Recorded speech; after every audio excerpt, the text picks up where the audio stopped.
2022년 7월 13일 수요 기도회를 시작하겠습니다. 다시 찬송가 257장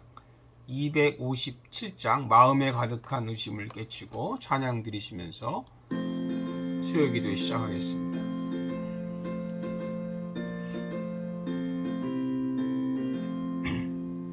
마음에 가득한 의심을 깨치고 지극히 화평한 마음으로 찬송을 부르는 어린 양 예수의 그 피로 속죄함 얻었네. 속죄함 주 예수 내 죄를 속했네. 할렐루야 소리를 합하여 함께 찬송하세. 그 피로 속죄함 얻었네. 금이나 같이 없어질 오배로 속죄함 받은 것 아니요. 거룩한 하나님 어린 양 예수의 그 피로 속죄함 얻었네. 속죄함 주 예수 내 죄를 속했네. 할렐루야 소리를 합하여 함께 찬송하세. 그 피로 속죄함 얻었네. 나 같은 죄인이 용서함 받아서 주 앞에 옳다함 얻으는 확실히 믿기는 어린 양 예수의 그 피로 속죄함 얻었네. 속죄함 주 예수 내 죄를 속했네. 할렐루야 소리를 합하여 함께 찬송하세. 그 피로 속죄함 얻었네. 거룩한 왕국에 올라간 후에도 넘치는 은혜의 찬송을 기쁘게 부르는 어린 양 예수의 그 피로 속죄함 얻었네. 속죄함 주 예수 내 죄를 속했네. 할렐루야 소리를 합하여 함께 찬송하세. 그 피로 속죄함 얻었네. 오늘 주신 하나님 말씀을 보겠습니다. 히브리서 9장 1절에서 10절입니다. 히브리서 9장 1절에서 10절 말씀을 제가 봉독해 드리겠습니다. 첫 언약에도 섬기는 예법과 세상에 속한 성소가 있더라. 예비한 첫 장막이 있고 그 안에 등잔대와 상과 진설병이 있으니 이는 성소라 일컫고, 또 둘째 휘장의 뒤에 있는 장막을 지성소라 일컫나니 금양로와 사면을 금으로 싼 언약궤가 있고 그 안에 만나를 담은 금항아리와 아론의 쌍난 지팡이와 언약의 돌판들이 있고 그 위에 속죄소를 덮는 영광의 그룹들이 있으니 이것들에 관하여는 이제 낱낱이 말할 수 없노라.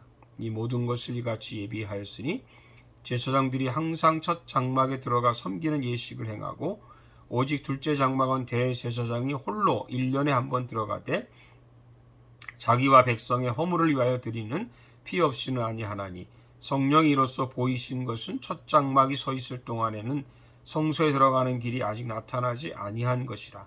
이 장막은 현재까지의 비유니 이에 따라 드리는 예물과 제사는 섬기는 자를 그 양심상 온전하게 할 수 없나니, 이런 것은 먹고 마시는 것과 여러 가지 씻는 것과 함께 육체의 예법일 뿐이며 개혁할 때까지 맡겨둔 것이니라. 아멘. 할렐루야. 여러분, 오늘은 히브리서 9장 1절에서 10절 말씀 가지고 양심을 깨끗이 씻자는 제목으로 말씀을 나누겠습니다. 코로나가 전 세계로 퍼질 때 가장 먼저 한 일이 뭔가요? 사람들에게 권면한 일은 손을 잘 씻는 것이었습니다. 지금도 손 세정제를 사용하고 있죠. 코로나가 심할 때는 매주 교회 안에 소독을 했습니다. 큰아들이 코로나에 걸려서 격리가 되었을 때는 집안 전체를 다 모두 소독하느라고 얼마나 힘들었는지 모릅니다. 이렇게 소독을 하고 손을 씻어도 코로나를 퇴치하기가 쉽지 않아서 벌써 우리가 3년을 넘도록 싸우고 있지 않습니까? 코로나에 걸리지 않기 위해 몸도 물건도 깨끗이 씻어야 하는데, 그러면 내 마음의 죄를 씻기 위해서는 어떻게 해야 될까요? 먼저 구약에서는 장막을 통해서 죄를 씻었습니다. 장막에는 성소와 지성소가 대표적으로 있습니다. 2절에 보면 예비한 첫 장막이 있고 그 안에 등잔대와 상과 진설병이 있으니 이는 성소라 일컫고, 성소에는 등잔대와 상과 진설병이 있습니다. 등은 성령을 상징하고 떡상은 말씀을 상징합니다. 여기 있지 않지만 향은 기도를 상징합니다. 성소를 지나면 지성소가 나옵니다. 4절에 보면 금향로와 사면을 금으로 싼 언약궤가 있고 그 안에 만나를 담은 금 항아리와 아론의 쌍난 지팡이와 언약의 돌판들이 있었다고 했습니다. 5절에 그 위에 속죄소를 덮는 영광의 그룹들이 있다고 했습니다. 보통 제사장들은 성소에 들어가서 예식을 행합니다. 그러나 지성소에는 대제사장만 1년에 한 번 들어가게 되어 있습니다. 그럼 거기서 무엇을 할까요? 7절에 보면 오직 둘째 장막은 대제사장이 홀로 1년에 한 번 들어가되 자기와 백성의 허물을 위하여 드리는 피 없이는 아니하나니, 대제사장이 지성소에서 하는 일은 양의 피로 자신과 백성들의 죄를 씻는 일입니다. 그런데 여기 문제가 있습니다. 대제사장이 지성소에 양의 피로 죄를 씻는 것이 양심을 온전하게 할 수 없다는 겁니다. 9절에 보면 이 장막은 현재까지의 비운이 이에 따라 드리는 예물과 제사는 섬기는 자를 그 양심상 온전하게 할 수 없다 했습니다. 이 구절을 현대인의 성경으로 한번 읽어보겠습니다. 이 성막은 현 시대를 위한 비유입니다. 이 제도에 따라 예물과 제사를 드리지만 이것이 예배를 드리는 사람의 양심을 깨끗하게 할 수는 없습니다. 무슨 뜻인가요? 구약에는 대제사장의 제사로는 우리의 양심을 깨끗하게 씻을 수 없다는 겁니다. 그러면 하나님께서 장막을 만드시고 제사라는 명령은 잘못된 것인가요? 아닙니다.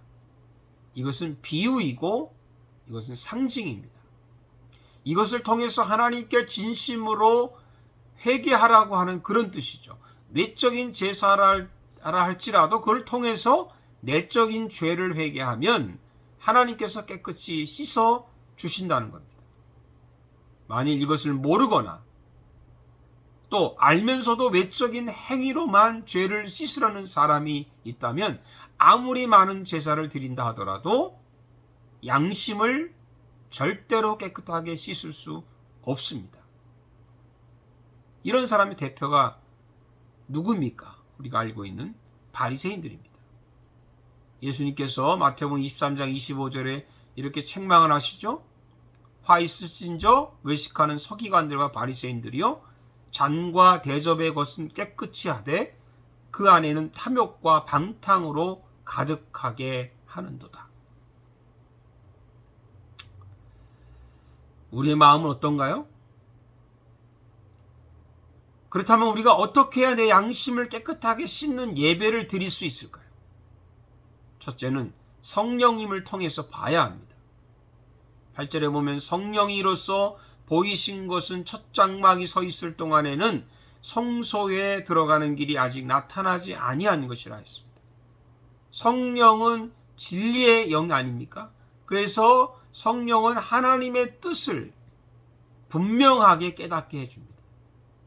그래서 우리 항상 성령님을 의지하고 성령의 인도를 받아야 될 줄로 믿습니다. 둘째는 예수님을 통해서 씻을 수 있습니다.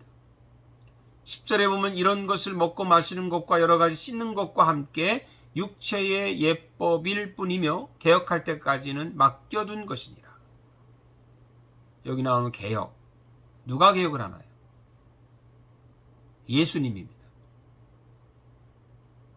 예수님이 오셔서 예수님은 십자가에서 우리를 위해서 피를 흘려줬는데 그 예수님의 그 피, 예수님의 보혈로만이 우리의 죄와 양심이 깨끗하게 씻겨진다는 겁니다. 19절에 보면 그러므로 형제들아 우리가 예수의 피를 힘입어 성소에 들어갈 담력을 얻었다고 했습니다. 예수의 피만이 우리가 하나님 앞으로 갈 수 있는 이런 힘이 되고 능력이 됩니다.